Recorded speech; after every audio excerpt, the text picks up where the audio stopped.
L'École supérieure de journalisme et des sciences de la communication SJSC a procédé ce mardi à l'ouverture des premières journées scientifiques des sciences de l'information et de la communication JOSIC. Cette première édition est placée sous le signe des médias et géopolitique. Quel rôle pour les acteurs de l'information et de la communication en temps de crise et de conflit? Ce choix n'est pas fortuit compte tenu de la situation actuelle du pays. Fatoumata Fofana Diakité, présidente du comité d'organisation. Le thème va en parfaite harmonie avec l'actualité mondiale qui est dominée par les questions géopolitiques. Les questions géopolitiques, quand vous prenez la relation entre les États, la presse joue un rôle important.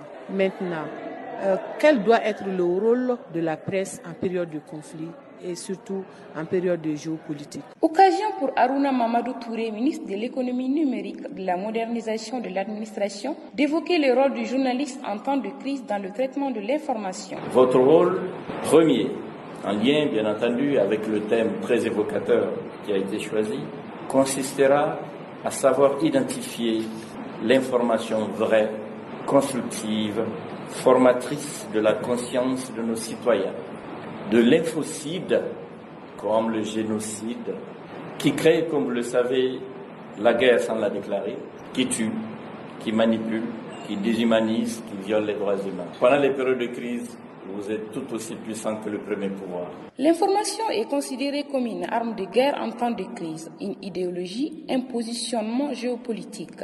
Amadou Keïta, ministre de l'Enseignement supérieur et de la Recherche scientifique. Parce que le tournant qui prend le monde met au cœur des stratégies de rivalité politique et géopolitique la communication perçue comme une science à part entière, mais surtout comme un instrument privilégié des jeux d'influence.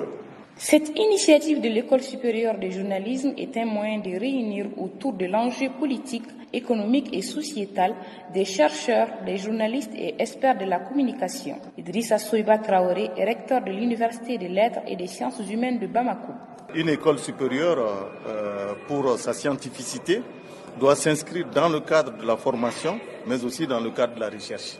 Et les journées scientifiques, et ça donne un cachet particulier à l'évolution de l'école. Les JOSIC 2023 ont été parrainés par le ministre de l'Enseignement supérieur et de la Recherche scientifique, Amadou Keïta, qui les a déclarées ouvertes ce 2 mai à Bamako. À cette occasion, la leçon inaugurale a été dite sur la thématique médias et crise de mutation, repère pour un nouveau contrat de solidarité nationale par Dr Sidi Kimfa, ancien ministre de la Communication. Nanaïssa Skoufari pour les JOSIC 2023.